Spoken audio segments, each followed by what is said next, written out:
Plant FAQs, Calathea louisae. I've been growing Calathea louisae for a while now, and I'm excited to share what I've learned about this stunning plant. If you're considering adding one to your collection, or if you're already a proud owner, you might have some questions. Let's dive into the most common ones. What is Calathea louisae? Calathea louisae, or the Louisae Calathea, is a member of the Marentaceae family. This plant is cherished for its striking foliage, which features deep green leaves with a rich, purple underside. The patterns on the leaves resemble those of a peacock's tail, giving the plant a unique and eye-catching appearance. Native to the rainforests of South America, it thrives in humid environments, making it a perfect indoor plant for those who can mimic these conditions. How to care for Calathea louisae. Light.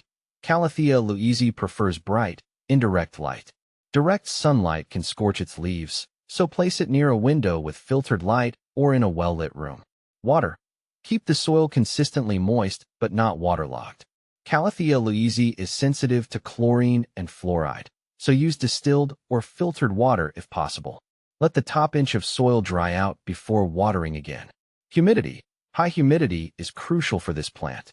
It thrives in a humid environment, so consider using a humidifier or placing the pot on a tray of wet pebbles to maintain the right moisture level. Temperature. This plant prefers temperatures between 65 to 80 degrees Fahrenheit, 18 to 27 degrees Celsius. Avoid placing it near drafts, heaters, or air conditioners, as sudden temperature changes can stress the plant. Soil. Use a well-draining potting mix. A blend of peat, pine bark, and perlite works well to ensure good drainage while retaining enough moisture. How to propagate Calathea louisae. Propagation of Calathea louisae is typically done through division. Here's how.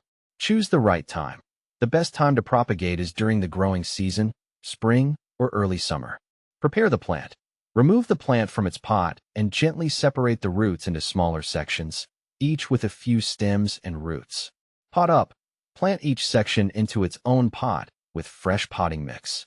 Water lightly and place the pots in a warm, humid environment. Care. Keep the newly potted divisions in indirect light and maintain high humidity. New growth should appear in a few weeks. What to plant with Calathea louisae. Calathea louisae pairs well with other tropical plants that have similar care requirements.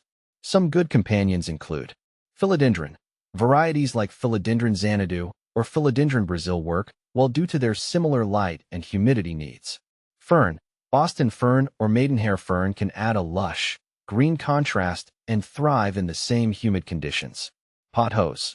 The trailing vines of pothos provide a nice visual contrast and are easy to care for. Is Calathea louisae toxic? No. Calathea louisae is not toxic to pets or humans. It is a safe choice for households with animals or small children. However, while it's not poisonous, it's still a good idea to prevent pets from chewing on the leaves to avoid any digestive discomfort. Benefits of Calathea louisae. Besides its aesthetic appeal, Calathea louisae offers several benefits. Air purification. Like many houseplants, it helps to improve indoor air quality by removing toxins and increasing humidity. Decorative appeal. Its vibrant foliage can enhance the look of any room, adding a touch of the tropics to your home decor. Common problems with Calathea louisae. Even though Calathea louisae is a beautiful plant, it can encounter a few issues. Brown leaf edges. This often indicates low humidity or inconsistent watering. Increase humidity and ensure regular watering. Leaf curling. This can be a sign of either underwatering or overwatering. Check the soil moisture and adjust your watering routine as needed. Pests. Look out for common houseplant pests like spider mites and aphids. Regularly inspect the leaves and treat infestations with appropriate insecticidal soap or neem oil. Compare with other similar plants. Calathea louisae is often confused with other Calathea varieties due to their similar appearances. Here's a brief comparison. Calathea orbifolia versus Calathea louisae.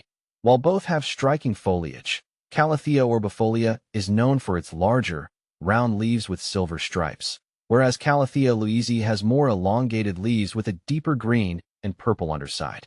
Calathea macayana versus Calathea louisae.